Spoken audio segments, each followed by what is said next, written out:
am excited to be here with you today. Today, we are going to discuss the topic of why women cheat. Ooh la la. Have I done something? No, I was watching a Chris Williamson episode, and he was interviewing a psychologist about this. And the psychologist, honestly, I thought I didn't really agree with his interpretation of this particular question, but it got me thinking about the question from an angle that I hadn't thought about it before. Oh, interesting. Which is not why do specific women cheat. Okay. But why do women cheat at all, period? Like, why is in human beings across cultures, you see cheating as a behavior pattern. Right. Why do you see it cross-culturally in humans? And isn't it pretty high? I feel like Ayla did numbers on this at one point, and I was actually shocked by the proportion of both men and women that cheat. We're going to go into the numbers. We're going to go into the numbers. We're going to go into how they differ by ethnicity. We're going to go into how they differ by culture. Whoa. We're going to go into, oh, you're going to get so much. But the point I'm making here is not all monogamous animals cheat. So some animals that are mostly monogamous basically almost never cheat.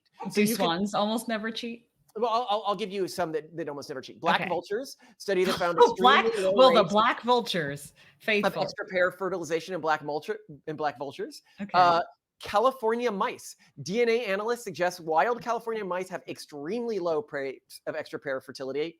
And I didn't know there was such a thing as California mice. Eurasian beavers. Okay. Why are these so geographically specific? It's just Californian mice. I'm naming species here. And by species, you're going to get different patterns. Here's an interesting one. This one's not going to be as funny for you because it's not the coyotes. Coyotes have a study of urban coyotes have found 100% monogamy over a 6-year period with no evidence of any cheating. And they're urban, so you'd expect them to be more polyamorous. They're very urban, right? You'd expect them to be polyamorous by now, right? That's bizarre. Macaroni penguins and Atlantic puffins are do they have top hats? What are macaroni penguins? And wait, I need a picture of this. Those crazy looking penguins. They got all the things. With the they're ones with the little feather crowns. Yes. Okay. They aren't, so they do wear hats. Would you like to know more? They do wear hats. Okay. So historically, the most believed hypothesis, and it's the one that we argued for in our book, for the predominant reason women cheat is to get better genes. This is the beta bucks alpha F strategy. This is the I have a provider who I know is going to raise my children, but frankly, I can't secure a high value male who will invest in me. But most high value men, at least in a historic context, this is before child support, and we often talk about the genetic effects of child support, not super positive, but before child support was a risk, historically, a man, and we'll get into the stats of how often this happened historically in a bit, would just sleep with other women, right? So I as a woman might only be able to get some fairly average looking, some fairly average competence man. But in terms of, what I actually want, I want the powerful lord's kids. I want the person who has shown themselves to be, an amazing knight and who is buff and who is fit and everything like that. But he's never going to settle down with a woman like me, but he screw me, right? Well, there was a study at some point that found that women who were ovulating were more attracted to men who looked more Chad-like. Yeah, so that becomes a part of this story, is that study's kind of been debunked. Ooh. And that was seen as a core piece of evidence supporting this. But I want to go to you here and say, you were telling me earlier about how like all of these female romance books, it's always like they don't talk about the personality, it's just how much power the guy has. Yes. Can you talk about that? Yes. Yeah. A really weird thing that I realized after talking with Malcolm about sort of a common characteristic I've noticed of women in erotic material is really their sentiment, their enthusiasm, their kind of their personality to a great extent is a selling point. Whereas in all of these romance novels, and I've gone through so many, I like reading romance novel reviews more than I like reading romance novels, which is really interesting. And also seeing how they're tagged. And It does not matter if they are good people or bad people. It does not matter if they are kind or mean. What matters is that they are dominant, especially high class as perceived by society. So that could be that they're a mob boss. It could be that they're a billionaire. It could be that they are a fairy prince, but they are high in the hierarchy and they have chosen for whatever reason the female protagonist, who typically is extremely annoying. But they have Yeah. there's like no person, there's very little exposition into their personality.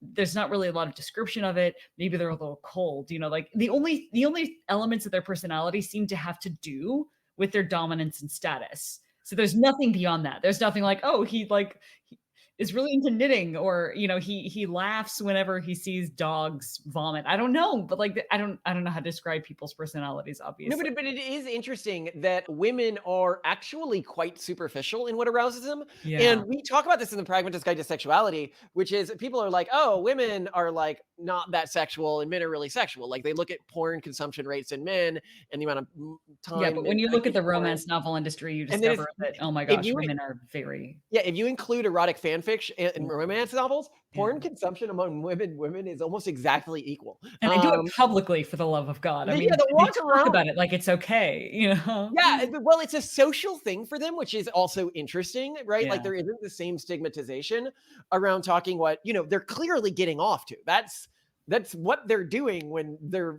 50 Shades of Grey is not for the story, right? This is smut. It is a designed predominantly to arouse Yeah, them. I actually tried to watch. I couldn't read it, but I tried to watch 50 Shades of Grey to like comment on it in a podcast for that we did, but I literally couldn't make it through. It was so bad. It was that boring too, and the characters were that uninspired, that it just it's awful. And so yeah, there is this sort of one note power dynamic thing going And on, which is so this one note power dynamic would support two of the potential, well, maybe more than two of the, actually all of the potential theories. It doesn't actually solve anything for us. yeah. But so better genes is one hypothesis. Okay. This was believed a long time in the field as like the predominant strategy because one study reported to show that women, depending on their stage of the cycle, when they were more fertile, preferred men who were more like masculine and more of this like alpha type. And when they were less fertile, they preferred men who were more resource providers for them and caring and everything like that. Very much this dynamic. And that would have been created by evolution if that had been a strategy and the mechanism of action of that strategy. The problem is when we wrote the Pragmatist Guide to Sexuality, it had the initial studies debunking it had come out, but like they hadn't been accepted as mainstream yet, and it had been like the mainstream perspective in the field for so long, I wasn't going to like throw it out. Hmm. Now the studies that are more robust, they have been replicated, and it appears that does not happen. Now, I need to note here that does not mean that women from an evolutionary perspective were not engaging in this behavior. It just means you didn't have this mechanism of action promoting the behavior of the time of cycle in a woman. Mm. So, note there. It also is interesting that you could even argue that hidden fertility in women at all could be a signifier that women were doing this strategy.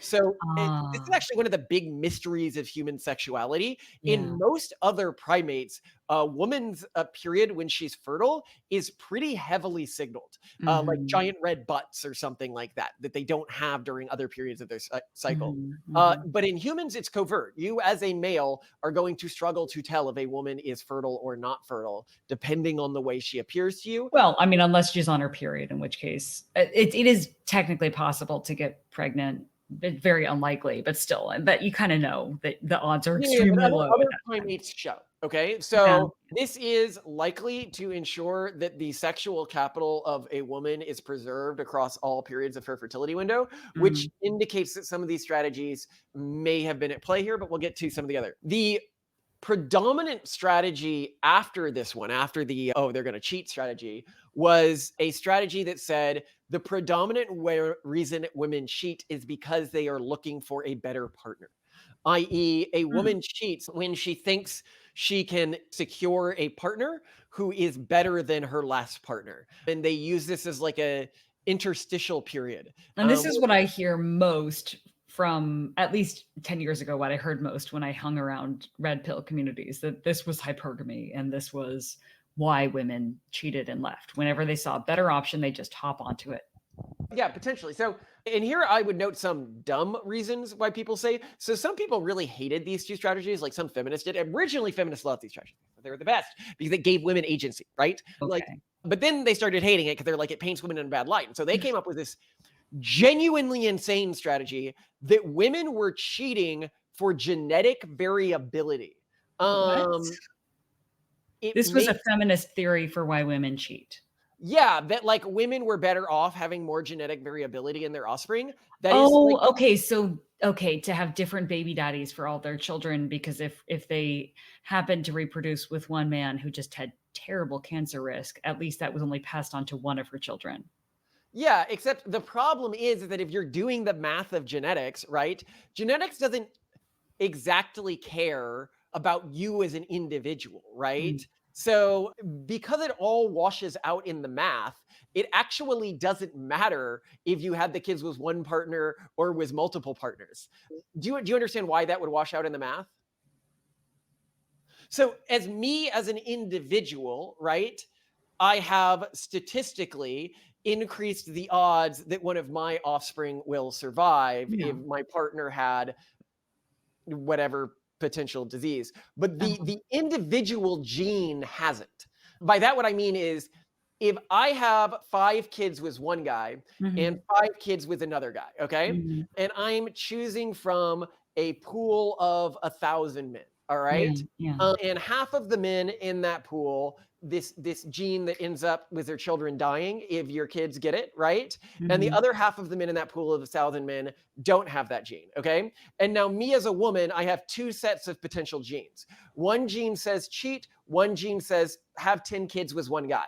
Mhm. Statistically speaking, these Oh, 2 okay, I genes get it now. actually get passed on at exactly the same rate Yeah, because yeah, genes don't care about you as an individual, yeah. okay? Realize this might still be confusing for people, so I'll explain the math here in another way. The probability that a gene gets transferred to the next generation is determined by the percentage of the children that the average carrier of that gene both has and survive. So, we're going to put women into 2 categories. One category, 50% of their genes are with one guy, 50% of their genes are with another guy. This is called category 1. The second category we're going to call category 2. They always have all of their kids with one guy. Okay? And so we're going to assume, to make the math easy, that each of these women always has 10 kids. And we're also going to assume, to make the math easy, that guys exist in 2 categories, X and O. If you have kids with an X guy, those kids all die for a genetic reason. If you have kids with an O guy, those kids all survive. All right? So if you are a type 1 woman, where 50% of your kids is one guy, 50% of your kids with another guy, you have 3 types of pairings you can have. You either have an XO pairing, where you have 50% of your kids with an X guy and 50% of your kids with an O guy. You have an XX pairing, and you have an OO pairing. All right, so how many of your kids are going to survive on average? 50%. All right, now you have a category 2 pairing here. In the category 2 pairing, you are monogamous, right? So you either have all of your kids are of the XX variety or of the OO variety, right? Because that's the only thing you have, right? All of your kids are either with an X or with an O. How many of your kids survive? 50%. This does nothing to increase the survival odds of a gene. It might increase the survival odds of your genes, but it doesn't do anything to increase the genetic selection pressure on a gene.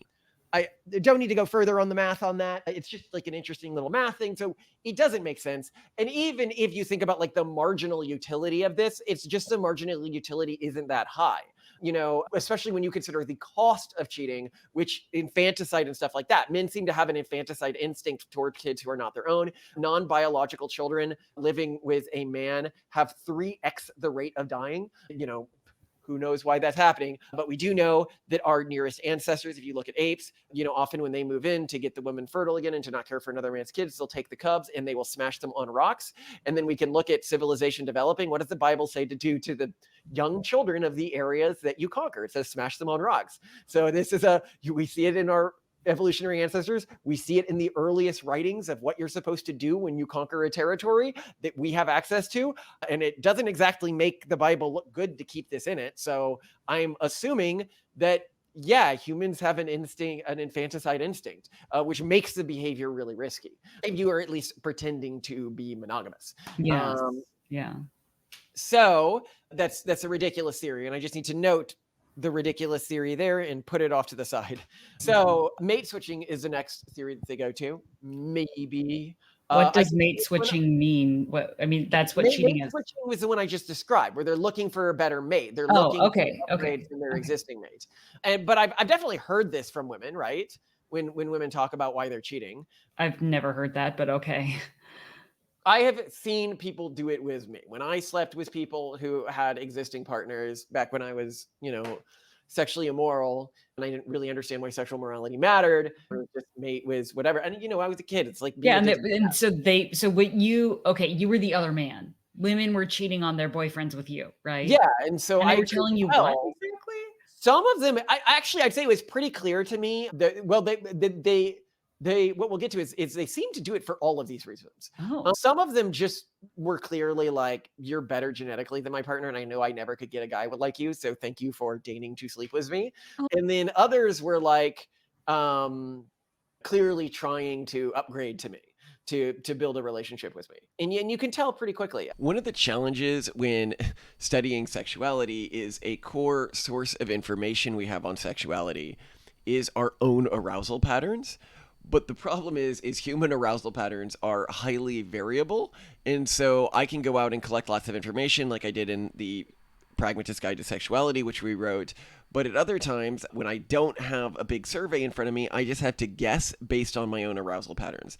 And I just noticed something when I was going over this, which is that when I was sleeping with somebody else's partner, my hotness standards would be lower than they were otherwise because they were positively augmented, i.e. I gained more arousal from knowing I was sleeping with somebody else's partner than I gained from knowing I was sleeping with a partner that I had locked down. It's funny, just if anyone's like, oh, you're such a weirdo for saying this, Trump has said the same thing. So at least I know that I and Trump have this arousal pattern. I suspect more guys might as well, because it would have been highly biologically advantageous that you are willing to make compromises on the genetic fitness of an individual when it is unlikely that you are going to have to raise the kids that you had with that individual, which is really interesting because I haven't seen that talked about in men. But others were in the next category, which Robin Hanson actually came up with this category, which is information gathering. Maybe they don't really know their sexual marketplace value when they're trying to gauge what sort of partner they can get. Maybe they're trying to learn what sex is like. This was actually a core strategy for me, is that girls knew I was really discreet, so they would recommend their friends to me as a way to gain sexual experience so that they didn't embarrass themselves when they had their quote unquote first time. And I think a lot more girls do this than guys know. And this is like why, you shouldn't try all this dark triad stuff, just be a decent human being, but also naturally dominant. Maybe that's a rare thing.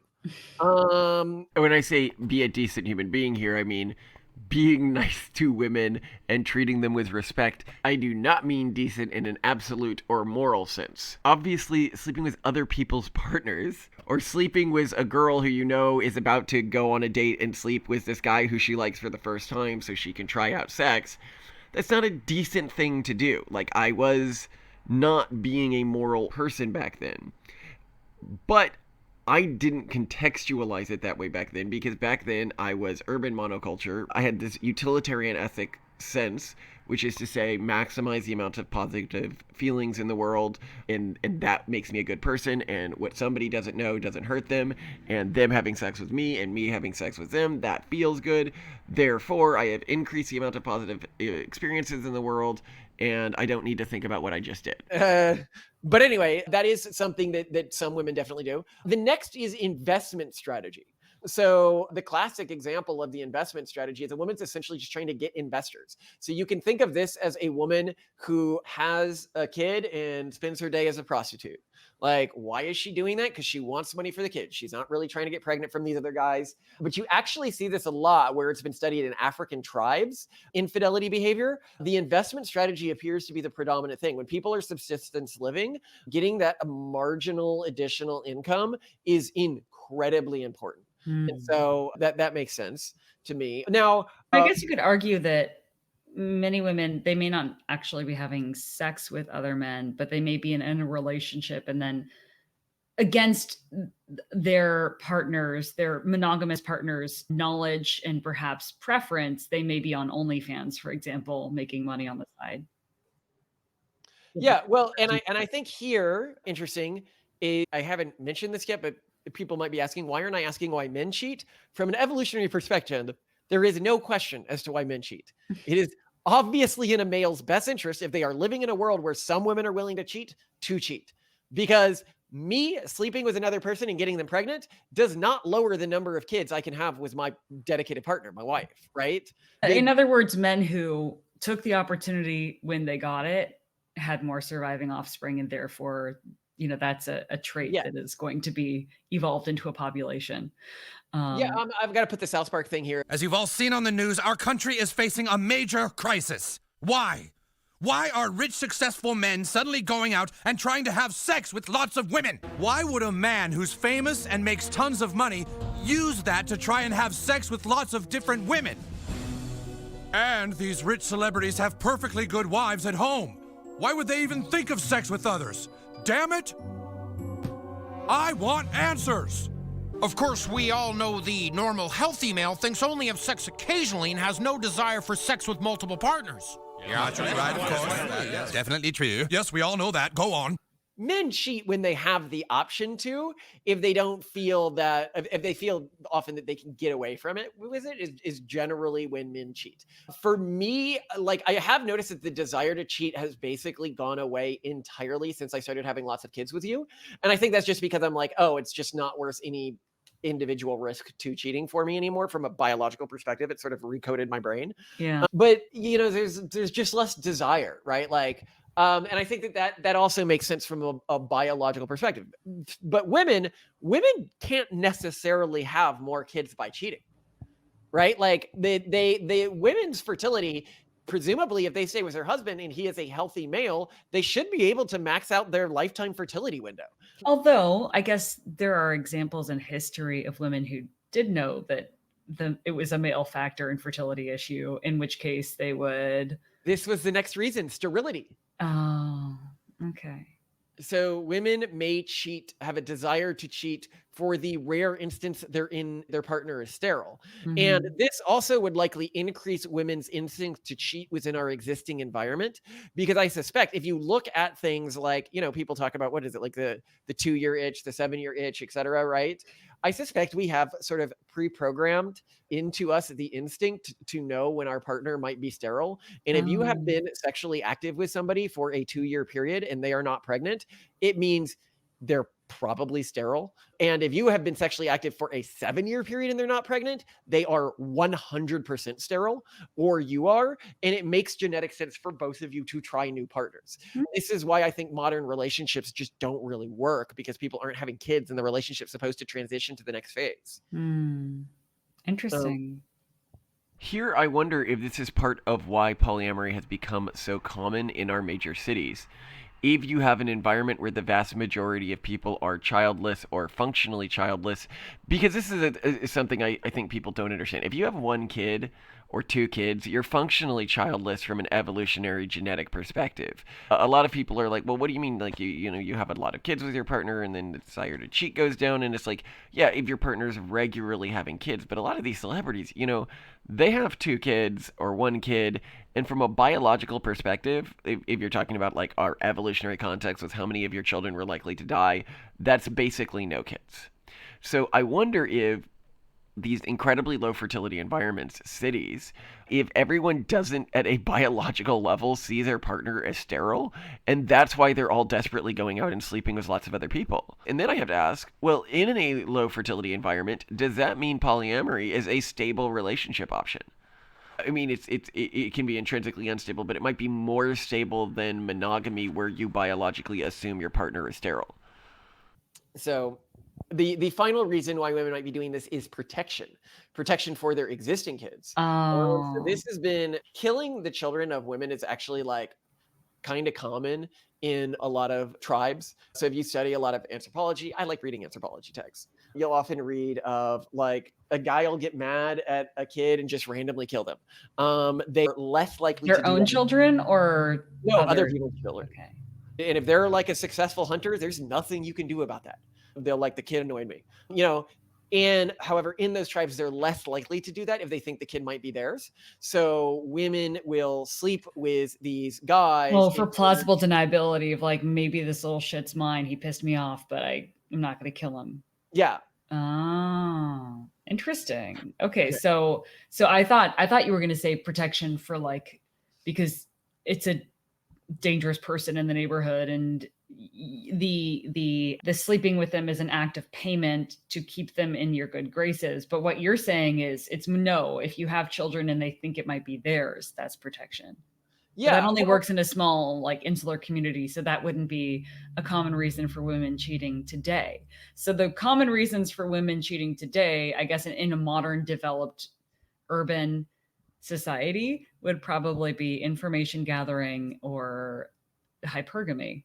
Well, so right? this is interesting. So you're going to have these pre-evolved reasons to cheat, and then the question is which are most active in modern communities? Yes. Right. But also what's really interesting is, and I think that this is not something that is like in the psychologist community, it's sort of a fight between these models. And I'm like, well, you can have multiple evolutionary strategies operating simultaneously. Totally. If people are familiar with our two of my favorite sexual strategies that we came up with after writing The Pragmatist Guide to Sexuality, are both dual strategies. And they came from us understanding that humans exist in a variety of circumstances and might have polymorphic behavioral patterns. That means the same genes can encode for two different phenotypes or two different behavior patterns. So in human females, we argue that it's likely a polymorphic thing. The more partners that they sleep with, like if a woman in a historic context had like 10 partners, it almost always meant she was a sex slave. If she had been captured, her village had been raided, and she was being used by the population.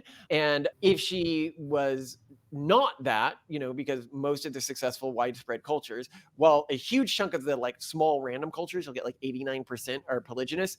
Most tend towards monogamous when you're talking about the big successful cultures in history that most humans lived under. So, but even the big successful cultures were allowed to keep sex slaves.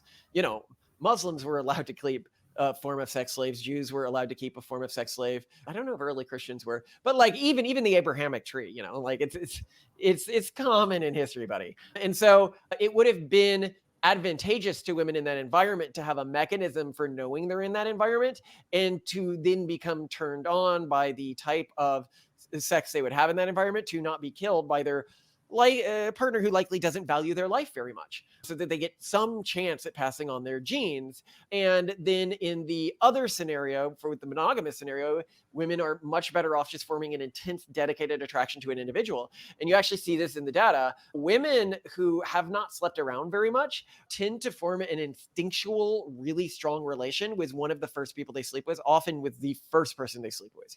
Basically instantly fall in love with that person. They get a strong dose of oxytocin from the sexual encounters. I've seen this with girls I've dated in the past. Like if they were virgins, and I really slept with virgins dispositionally, like probably 25% of the people I slept with were virgins because I preferred virgins. I know that's horrible, but I think most guys sort of instinctually do. And it affected the way I perceived them in the same way that when somebody has slept with a lot of people, that affects the way I see them from an arousal standpoint. And a biological reason that would be the case. It's not like I'm just a jerk here. So anyway, the virgins are very common. They like instantly fall in love and form this really strong attachment. Yeah, that makes sense. So there basically have two female sexual patterns. One is I formed immediate attachment to the first person I sleep with, monogamous optimized. The other is if I'm being passed around a lot, I turn violentosexual, which you can read in our stuff. Women liking sexual violence is actually really common in American. If you look at like porn searches, there was a Right. book, A Million Little Thoughts or something like that showed that the violent porn searches are actually more common among women than men. And we found like really high rates of violent preference from women in our study as well. And I actually asked Ayla, could she look by partner number? She hasn't published this, but she's looked at her own number. She said, yeah, it checks out. Partner number, women with really high body counts prefer sexual violence and often, choking, other forms of like extreme dominance, consensual non-consent, stuff like that. And they seem to have a preference for this polyamorous lifestyle, which is sort of modeling what it would have been like, to be honest, to be a sex slave. So anyway, can women recover from this? I don't know. They might be able to and rebuild this old mindset, but like there wouldn't be a strong evolutionary reason to recover from it because sex slaves very rarely turned monogamous, historically speaking. Then men have a dual strategy as well. And the male dual strategy is, I argue that men would have had two core environments where they would have been impregnating people. Okay. One is sex slaves, when you are raiding a settlement, when you are, going out there, pillaging a village, doing war, you want to have a biological instinct to impregnate as many of these people whose partners you just killed, and we see this in modern religious texts from the period. It basically says, yeah, they're fair game. They're daughters, their wives, you do these rituals, but after that, they're fair game. And so we know this happened, historically speaking. So I need to have a sexual optimization function designed for that. And then I need a separate sexual optimization function designed for a monogamous wife who is going to be much lower quality if she thinks I'm going to treat her that way, right? Right. And so it means that I suspect that men actually get turned on by two different sets of things depending on the context they're in. Do they think this person is a long-term partner of theirs? And your body can tell if it's a long-term partner. Then you're going to be aroused by doing specific things with them. And do you think this person isn't a long-term partner? Then you're going to be doing other things. And that's why I suspect the disposability and sort of male porn consumption, right? Because you're looking at this disposable asset, very violent often compared to other stuff. And that's because the men are perceiving these as a disposable sexual partner, not as a long-term sexual partner. And it causes young men to misgauge their own sexuality. They think that they're this violentosexual type, this extreme dominance type, when it's really, no, you're just that because you haven't had a long-term partner yet, and you don't know what your real sexuality is yet because you haven't had a chance to try it. You are judging your sexuality based on the porn you're consuming, which is not an accurate representation of your sexuality. So those theories are uniquely ours. I'd love to see them get out there in the world of sexual research, but the point being is they assume multiple types of sexual strategies overlapping. So I want to get to a study that was done recently, but I want to hear any thoughts you have before I do.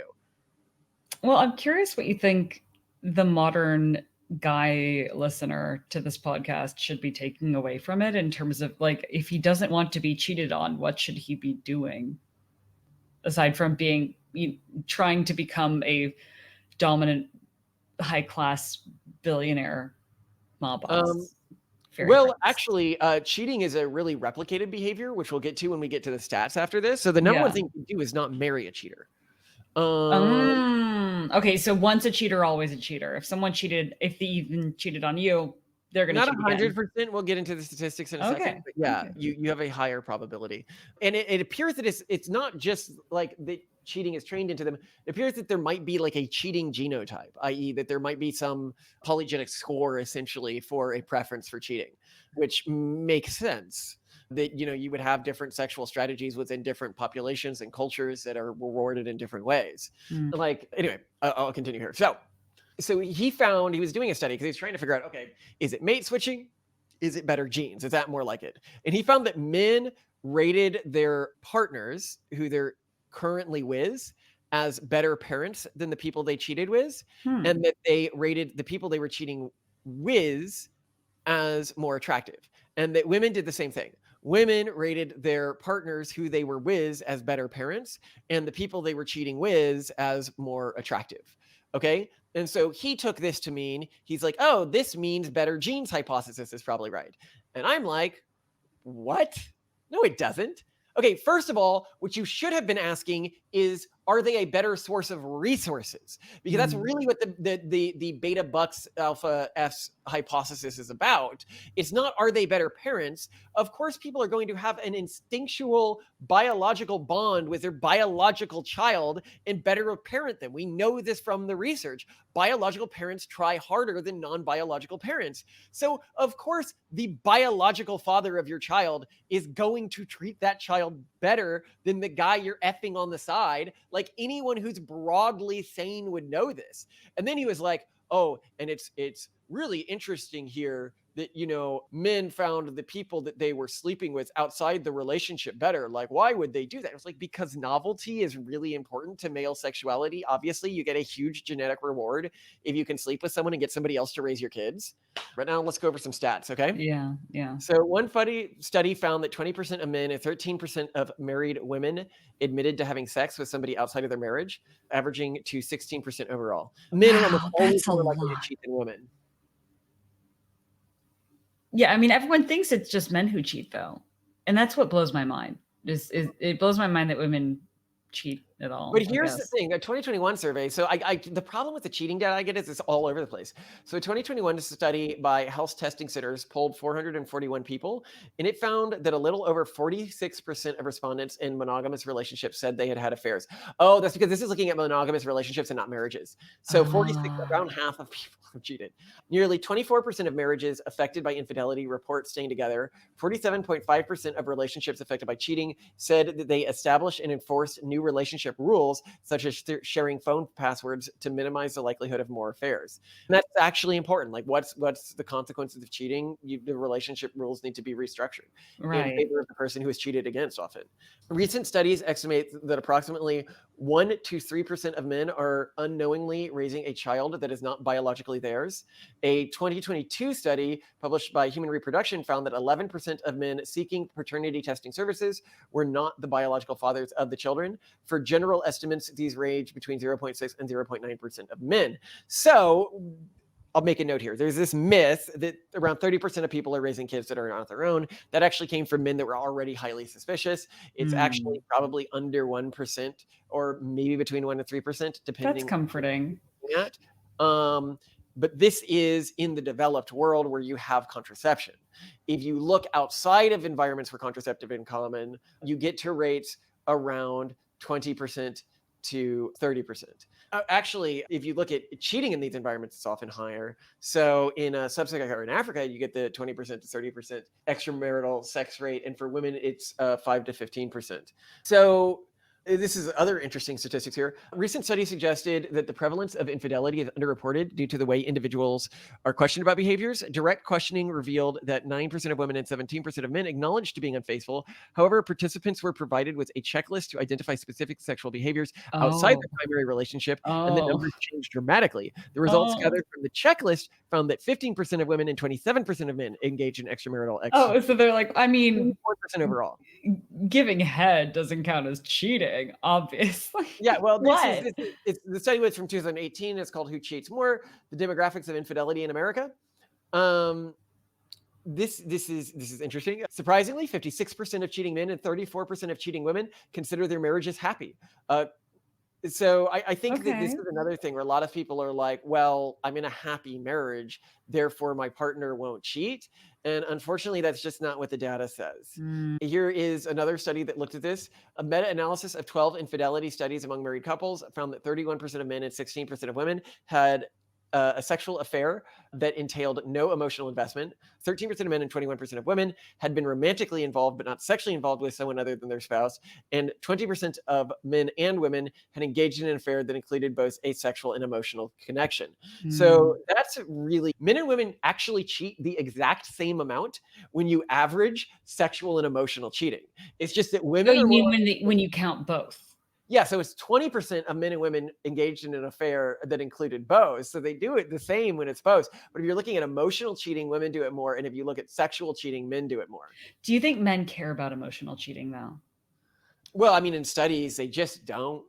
Not as much. They care a little. I think the thing is, I think men do physical, well, like having sex with other people physically, where there's no emotional component, I think would probably bother the average female partner less than an emotional affair. And I think that for men, an emotional affair that a woman has would probably bother him less than a physically sexual affair that she this has. is- So it's probably nice that This is where it's well going. studied in the data, what you said. A lot of studies have been done on this, and that's consistently found across cultures. Yeah. So I even would definitely freak out a lot more if you had like a really strong emotional connection with another woman. and I would freak out a lot more if I knew you were having sex with another man. Really? That's yeah. So there you go. You know, I don't even know if I care that much if I felt you had an emotional connection with how another would you man. feel if I Yeah. podcasted with another man? I would be devastated if you podcasted with another woman. Well, we have an episode with Ayla where it's just me and her that hasn't gone live That's yet. true. No, wait, that's gone live. No, we recorded 2 episodes that day, so one of them hasn't gone live yet. Oh, yeah. Well, I was out door knocking in the cold, pregnant. You are so hardworking, Simone. You are. This is why I can't leave you. Anyway, so here's an interesting thing. So men are most likely to cheat between, like when they're young, like back when I used to do it, right? So Yeah, like when their like, testosterone levels are seven- higher, and then when they become more 17 to, pair like, bonded, 23. and Yeah. wait, as men age, their testosterone levels probably go. Yeah, they go down, down. right? They go down when they're in a monogamous relationship, and they go down when they have kids. So Okay, yeah. basically, evolutionarily successful men have low testosterone. Yeah. I got my levels tested recently because I assumed they were low, and apparently they're not low. Yeah, they're They're- high. but now I know why they're not low because I did a 23andMe scan. Not a 23andMe, it was No, this was your nebula scan where you got yeah, and your it showed that I was polygenic in the scores 99th percentile in terms of for testosterone rate. Yeah. Predictiveness due to my genes, and like that makes sense. We've done Yeah. other episodes where I sort of talk about like a lot of people don't know what high testosterone looks like, and I have a face that looks like a picture of a diagram of what somebody who developed in a high testosterone. Yeah, I don't know where environment this trope of soy doesn't seem to correlate with actual. No, it doesn't, because Andrew Tate is like his face is the picture of a low testosterone man. I think the whole soy boy thing more correlates with like how much time you spend in a gym and how developed your various gym related muscles look. And I mean it when I say gym related muscles. Well, yeah, muscles that really aren't going to show up unless you actually spend time preening like a woman. Well, yeah, it's about socially signaling to other men. We've talked about this. I mean, it is preening in a feat, and that's why women. I mean, there's all the memes from the gym bros that like they imagine that they're going to get fit, and it's going to be women fawning over them, but it's just And other it's just gym men bros. fawning over them. And women don't care. It's so like there's. I've read a decent number of romance novels and listened to a decent. I've been exposed to this content. Less than 1% of this stuff has to do with any sort of description of musculature. Absolutely status, dominance in terms of bearing matter.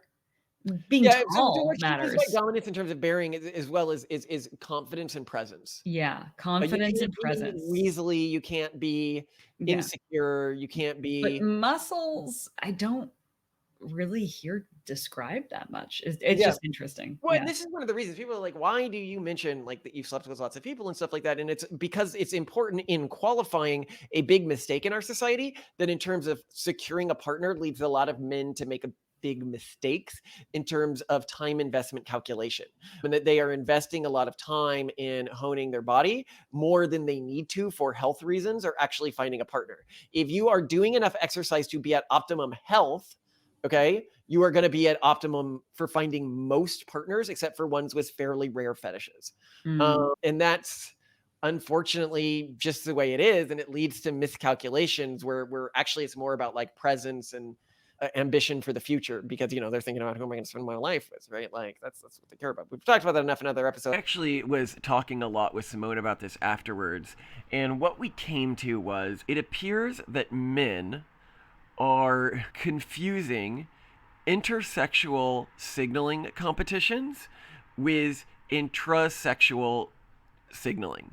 So to word this a different way, the ways that men are signaling in terms of bodybuilding is specifically signaling to other men and not to women. It's like, okay, if you think about like the classic girl crushes from various generations, girls were able to go and watch the Marvel movie, right? Filled with all sorts of buff, masculine characters, who was the predominant girl crush coming out of that movie? It was Loki. Like, everyone knows it was Loki, right? Or you go to, like, the Tumblr sexy boy era. You know, who were they thirsting after? It was characters like the Onceler, freaking insane, right? You know, or Alistair from Has Been Hotel. And then the gym bros, who do they look like from popular media, right? They look like He-Man. But He-Man wasn't made for girls. He-Man was made for boys. He-Man was an aspirational look for intersexual hierarchy battles among men. Or who else from popular media? Conan the Barbarian. They look like Conan the Barbarian. But again, Conan the Barbarian is meant to sell to men. And then another huge mistake that people will be, they'll be like, well, I can look at this study, right? Like I can go and I can line up men by muscle and then ask women to choose which of these men are you going to prefer? And they'll choose the more muscular man. And it's like, yeah, that may be true, but that's not how women actually choose or relate to mates. You're putting up a visual test instead of a test of vibe, which is how women actually relate to things. Remember, it's vibe, presence, confidence. So don't, you know, the male influencers who have a vested interest in telling you, oh, you have to strive for this aspirational body type that I have and you do not have. Consider Chris Williamson. I love the guy, right? He has this body type that would be this aspirational body type, but he doesn't have a wife, okay? He doesn't have kids. He's a genetic failure, and I'm pretty sure he's older than me too. If you look at what the men look like in the actual books that women are reading to get off, in these actual female romance books, as Simone says, they're just often not these He-Man looking characters. If you look at the fan art that the teenage girls are drawing of their crushes, they don't look like this, okay? They are generally lean and skinny, and I actually think that the best representation of men misunderstanding, they'll hear all of this. They'll hear women want confidence, and then they will go online and mock a guy for acting quote-unquote faggy and saying that he's not going to get a girl. There is perhaps few better pictures of male confidence than the flamboyant gay man. And as somebody with lots of female friends, women find flamboyant gay men hot. You are misunderstanding what women want, and it's part of why so many men today struggle to in any way capture female attention. I want to keep going on stuff we haven't talked about, which is women actually cheat the most when they're over 65. Older women are so this trope. I don't know if you've seen this, but there is this trope in media of old person homes where there's obviously fewer men because men on average die much earlier, and women are just thirsty. And there's this trope of the man who is just drowning in pussy in the old person home. Well, there's actually an evolutionary reason for this. What? Why? Okay, so let's talk about it. If you were postmenopausal, okay, I wouldn't really care if you were sexually intimate with other men. On reflection, my opinion of this may change as I get older, because I realized that when I was thinking of a postmenopausal Simone, I was thinking of an old-looking lady, and I was like, well, I don't find old-looking women attractive, so I guess we just won't be sexually active at that point in our lives. And now I'm like, well, but I'll be older then too, and I don't know if I would have found Simone attractive at this age when I was younger as well. So you think the issue is that these women feel like their partners are comfortable with it, and that's why they're going for it? It's not that their partners are. It is that the possessiveness I would have of you as a sexual partner would just naturally decrease when you're no longer fertile. Why would that influence my interest in cheating? Hold. We got to get to this, okay? Okay. So first, we got to think about this from an evolutionary perspective, right? Okay. Postmenopausal women sleeping around has almost no genetic risk to the male. There just isn't a genetic risk. Yeah. You're not talking about the women, though. Hold on. Listen. We have to keep going with the men because it matters to the women. Okay. However, are the benefits still there? Could you secure additional resources from other men by sleeping with them after you have born all my kids? And I know that you are raising and passing those resources down to the kids. Yes, there are benefits to you and my kids from you sleeping around postmenopausally speaking, because you can, at the nursing home, build connections with other people, get resources from other people, and there's no longer any real risk. One of the things to note here, right? What is this? What do you think is so funny about it? I'm just picturing like you and me sitting on rocking chairs overlooking a field, and you're like, Simone, why don't you go out to that old person home and mess around, see if we can get Especially if you were getting a benefit from it. Oh my God. Like if No. I knew you were sleeping with some billionaire and you were postmenopausal and I got, like the person ended up investing in one of our kids, like $10 million in one of our kids' companies. No, I'm sorry. I'm just saying they can find $10 million elsewhere. You also don't know how instinctually you're going to change when you become postmenopausal. The rate of women cheating postmenopausally goes up astronomically. It's like 4x or something what it is at other times of their life. Yeah, but as we've seen in our sexuality research, people's sexuality tends to stay pretty stable, and I'm pretty sure that means I'm going to remain asexual but gay for Malcolm. It's not like I'm going to reach some maybe. And I should say I wouldn't be like super awesome chilled with it, but I would weigh the benefits if you were postmenopausal. Let's Premenopausal, let's move on from the conversation of whoring out 70-year-old Simone. And they're like, I would give you $50 million to sleep with your wife. Like, I wouldn't even think about it. I wouldn't even think about it. Wonderful. No, but it's but if you're postmenopausal, I'd be like, well, hold on. That $50 million can matter a lot to my kids in terms of their quality of life, their ability to have kids. I mean, how many surrogates could I get with that for additional women now that your body's no longer useful to me? It's useful in a new way. We got to keep reproducing here, Simone. Keep your eye on the prize, Malcolm. Okay. What I love about you. Here's another one that I think you'd find really funny. Yeah. So in a gleaning survey covering 8,000 respondents, 57% of women and 62% of men admitted to having an affair while they were away on a business trip, which is really interesting because that's way higher than any of the normal numbers, but it's for people specifically who go on business trips. Okay, so when dating people, if you are really not into being cheated on, ask them how frequently they travel for business, because that's a red flag right there. That's really useful.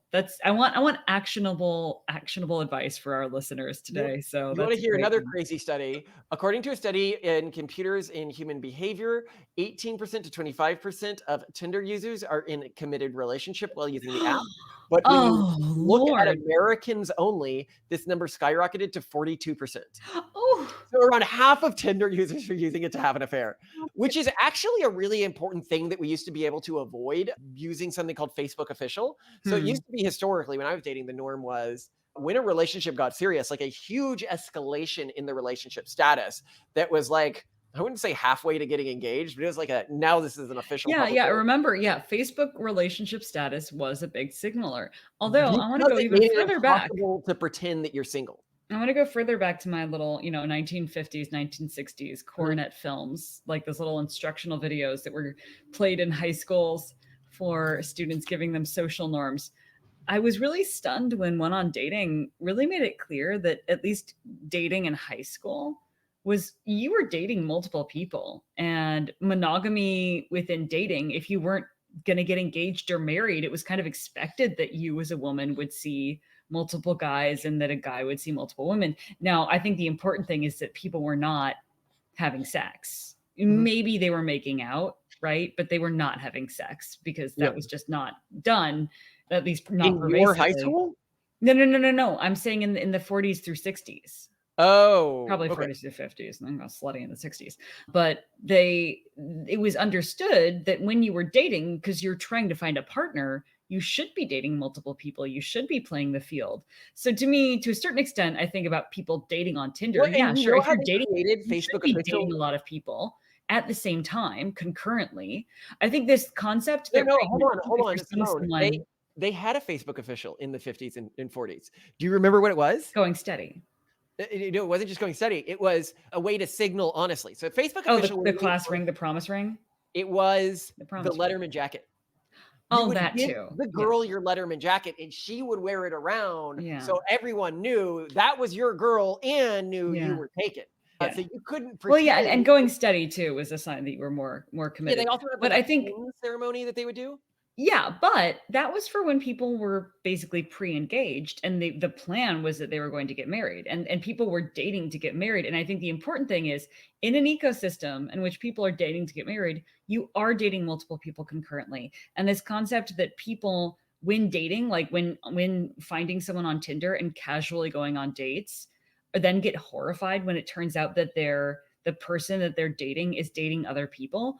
Well, why should you be horrified? It actually makes a lot more sense to be dating multiple people at once instead of serial monogamy if the goal is to find a good partner for your life. So I say we go back to it.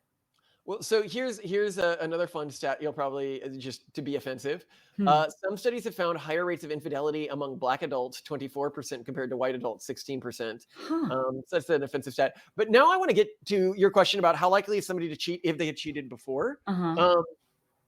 So ESI means, well, I'll just say like extrasexual relationship.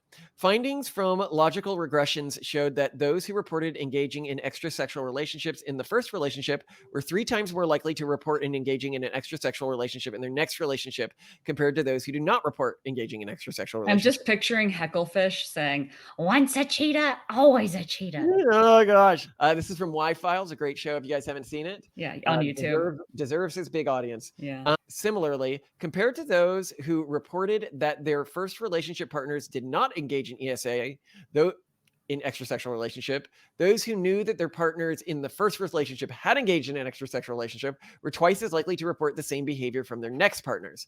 Those who Oh my gosh. So this is also like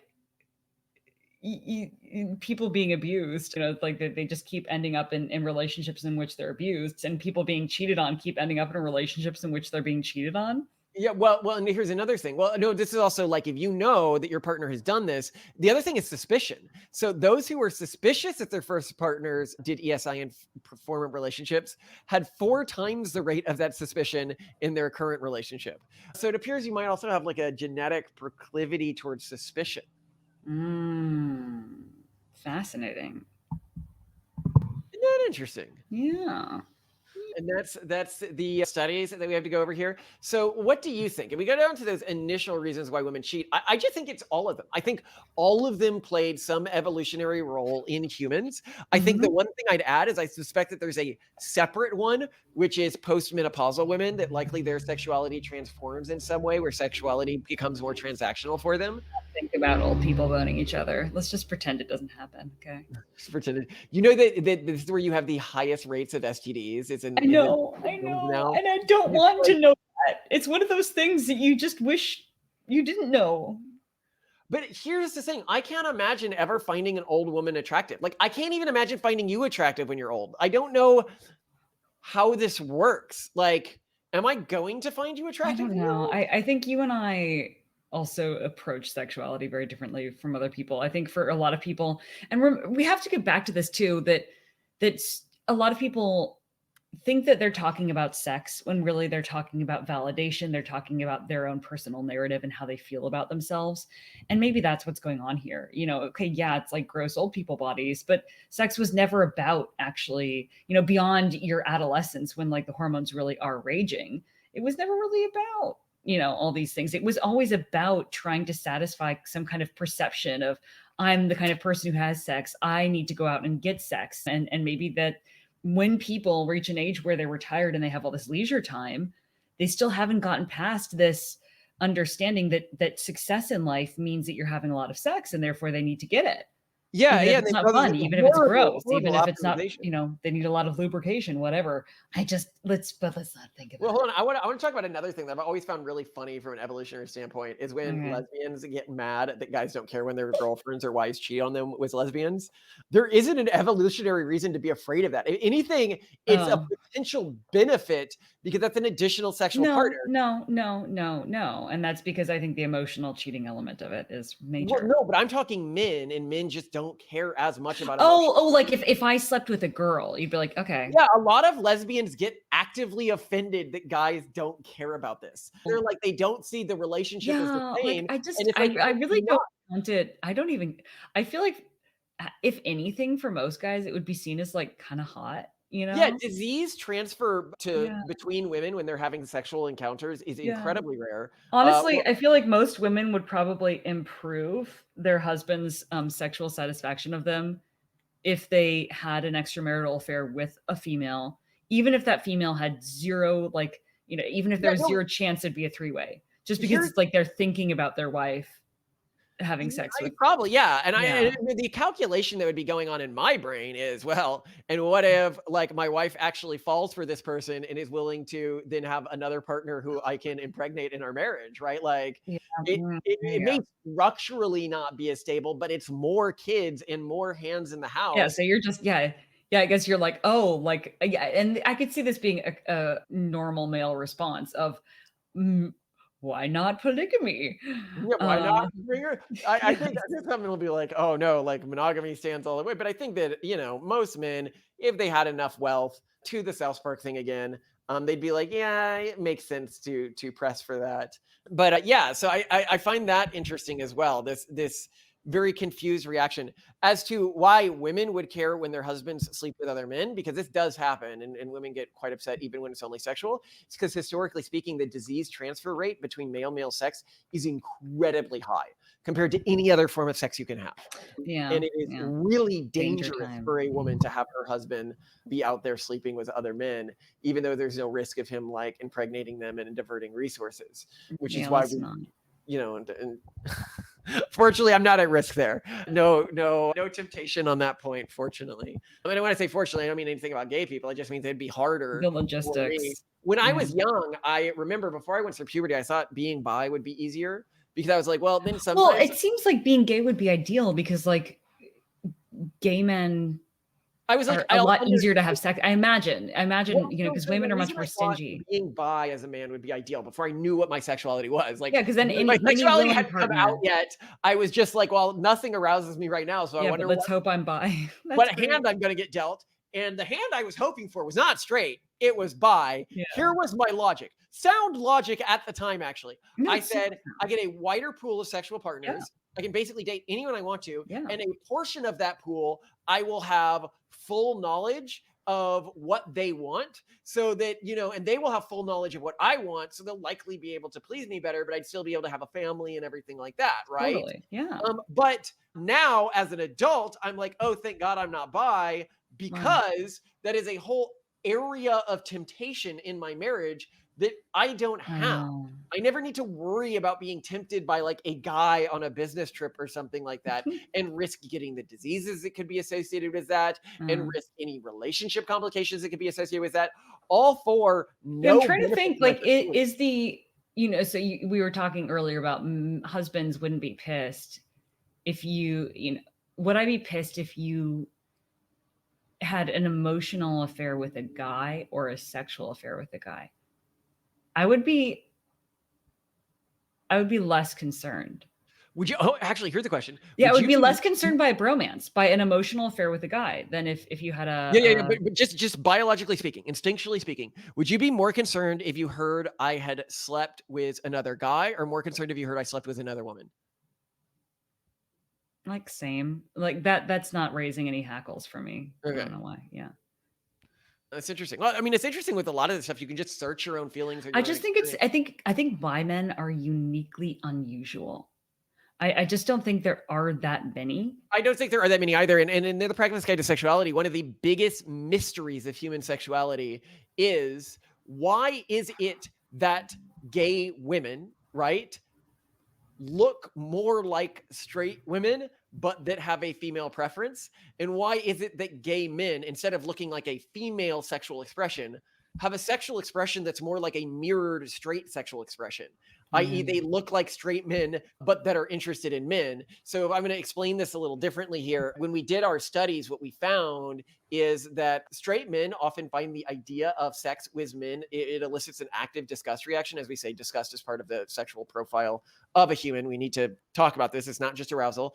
And for many gay men, sleeping with a woman actually elicits an active disgust response. But in often gay women, you don't get this as much. They don't have as much active disgust towards sleeping with men. They're just disinterested in it. And with straight women, it's the same thing. So they're both like much closer to the center of this sort of Kinsey spectrum. And I think that this gives us some idea of what's going on when a person is born gay, that it is not that they are born with the opposite gender's sexual profile, but they are born with a mirrored iteration of their own gender's sexual profile. Which says a lot about how sex might develop in humans. And if you want to know more about this, The Pragmatist Guide to Sexuality is the book for you. I love you to death, Simone. Any final thoughts? Nah, she's peeing through her diaper on my arm right now. So I gotta. You're being a real trad wife here. Come on. Yeah, you ain't trad unless you're being peed on. That's how everyone it else is works. all like fancy stuff, and you're like, oh, it's pooping again, it's peeing again. You are delightful, Simone. I am so glad to be married to you, and I'm so glad I genuinely never worried that you're cheating. Like there is no like doubt in the back of my mind that's like, oh, she might be thinking about leaving me, or she might be like, well, I'm so autistic that if I did cheat on you, it would be in my calendar as like cheat on Malcolm. You'd be like, hey Simone, can we talk about this? I see. Well, I mean, with me, I doubt you have any real fear that I would leave you because I was cheating on someone. It's funny. Like I joked about being like, well, you know, if you had an emotional, like if you podcasted with someone else, I'd be devastated. But like, I mean, I'm not devastated that you podcasted with Ayla. I love Ayla so freaking much, where I'm like, of course you talked with Ayla. I guess I see her as a sister though, you know, like she's a member of the family. She's part of House Collins as far as we're concerned. So I also, that's interesting, is I wonder if people feel the same way about emotional relationships with people who they see as family. I don't know. This is the final point I want to make that I call harem sexuality.